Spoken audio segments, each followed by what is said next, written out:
Welcome to gen Z ஜர்ஜ். இன்னைக்கு நம்ம part 2 of Bharatiya சாக்ஷ்ய Adhiniyam பார்க்க போகிறோம்.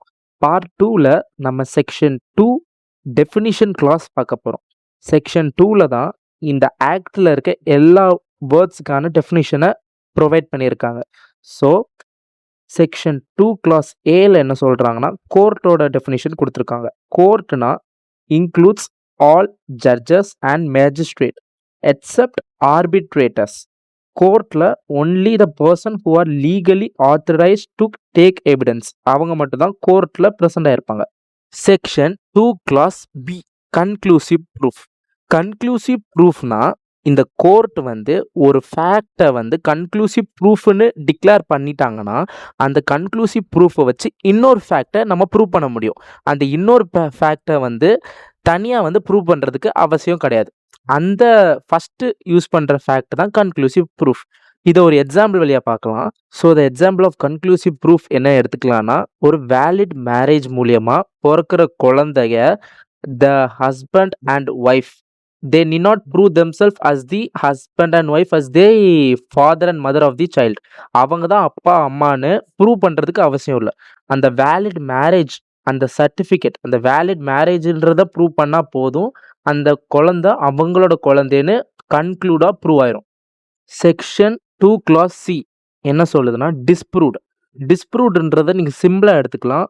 அந்த கோர்ட் என்ன பிலீவ் பண்ணுதுன்னா, அந்த ஃபேக்ட் டஸ் நாட் எக்ஸிஸ்ட், அது நான் எக்ஸிஸ்டன்ஸில் இருக்கிறதுன்னு கோர்ட் பிலீவ் பண்ணுச்சுன்னா the fact is disproved. That's it. Section 2 clause D என்ன சொல்லுதுன்னா, டாக்குமெண்ட். டாக்குமெண்ட்னா any matter described or expressed or recorded by any substances. இலிஸ்ட்ரேஷன்லேயே அதில் எக்ஸாம்பிள்ஸ் கொடுத்துருக்காங்க. For example, writing is a document, words printed, map, anything, any electronic record or email, server logs, documents on computer, laptops. Section 2 clause E எவிடன்ஸை பற்றி சொல்லுது. எவிடன்ஸோட definition which is an important one. Section 2 clause Eல 2 subsection இருக்கு. First one talks about the oral evidence, second one about the documentary evidence. Oral எவிடன்ஸ்னா every statement which are given electronically to the court. Court அதை permit பண்ணணும், which is given orally, அதான் oral evidence. Documentary எவிடன்ஸ்னா which is also given to the court in electronic or digital records. Section 2 clause F fact பற்றி சொல்லுது. ஃபேக்டோட definition. ஃபேக்டோட definition எப்படி சொல்கிறாங்கன்னா, anything, any state of things or relation of things capable of being perceived by the senses. ஒரு பர்சனோட ஐஸால் பார்க்கறது, டச் பண்ணி ஃபீல் பண்ணுறது, anything or the many medical condition of the person. Medical கண்டிஷன்னா சர்டன் மெடிக்கல் கண்டிஷன்ஸ் இருக்கிறதுனால சில விஷயத்த டிஃப்ரெண்ட்டாக ப்ரிசீவ் பண்ண முடியும், not like the ordinary persons. So அந்த மாதிரி பர்சன்ஸோட எக்ஸ்பிரஷன்ஸை கூட ஃபேக்டாக நம்ம கோர்ட் ஆஃப் லா எடுத்துக்கும். Section 2 clause G. Section 2 clause ஜியில் facts in issue. Facts in இஷ்யூனா ஒரு ஃபேக்ட் இருக்குதுன்னா அந்த ஃபேக்டோட மெயின் இஷ்யூஸோட கம்மிங் ஃபேக்ட்ஸ். ஃபார் எக்ஸாம்பிள், அது இல்லுஸ்ட்ரேஷன்லேயே கொடுத்துருக்காங்க. A is accused of murder of B. So the fact in issue என்னெல்லாம் இருக்குன்னா, what caused A the intention to kill B, பியோட டெத்துக்கு what are the facts which is supporting. So அந்த மாதிரி இருக்கிற facts which is supporting the main fact through the evidence are called as the facts in issue. Section 2 clause H may presume.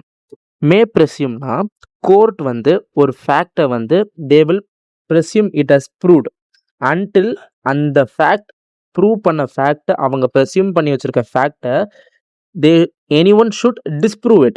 யாருக்கு எதிராக இருக்கோ அவங்க அதை டிஸ்ப்ரூவ் பண்ணணும். This is the weakest form of presumption.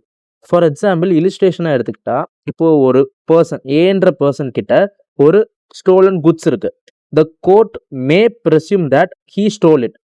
இப்போ அந்த பர்சன் ஒரு ரீசனபிளான ஒரு எக்ஸ்பிளனேஷன் கொடுக்குறாரு, that he did not steal it and he was not present at the scene of crime அப்படின்னு ஏதாவது ஒரு அலிபை கொடுக்குறாருன்னா, தென் அந்த ப்ரிசம்ஷனை எடுத்துக்கிட்டு அவங்க அந்த பர்சனை ஹீ டிட் நாட் ஸ்டீல்னு வந்துடுவாங்க.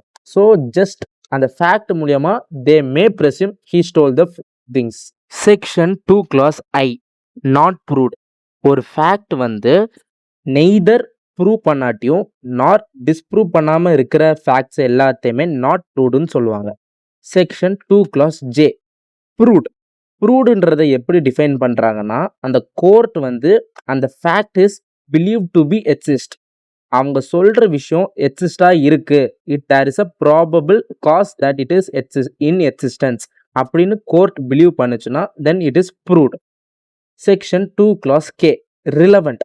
ரிலவன்சின்றது ஒரு பிக் சாப்டருக்குள்ள நம்ம அடுத்த சாப்டர்ல நம்ம பார்க்க போறோம்.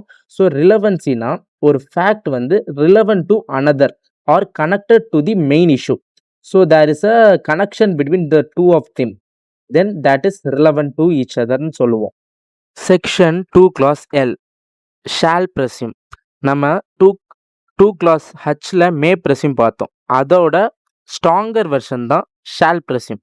இதுல ஸ்ட்ராங்கர் ப்ரெசம்ஷன் இருக்கும். கோர்ட் வந்து ஸ்ட்ராங்கா இந்த ஃபேக்ட் வந்து proved it is the in எக்ஸிஸ்டன்ஸ்னு ப்ரூவ் ஆனதுக்கு அப்புறம் there should be any fact to disprove that. For example in domestic violence கேசஸ்லாம் நீங்கள் பார்த்துக்கிட்டிங்கன்னா 7 years ஆஃப் மேரேஜ்க்கு அப்புறம் எந்த வழியிலையும் அந்த ஒய்ஃபுக்கு எந்த ஹார்ம் நடந்தாலும் the husband is made as the accused. Husband மேலே தான் ஃபஸ்ட்டு அவங்க வந்து ஷால் presume பண்ணுவாங்க has done that offence. So dowry டெத்தில் எல்லா விஷயத்துலையுமே ஒய்ஃபுக்கு என்ன நடந்தாலும் ஃபஸ்ட் ஹஸ்பண்ட் அண்ட் ஹஸ்பண்டின் ஓட ஃபேமிலியை தான் they will shall presume that they have done that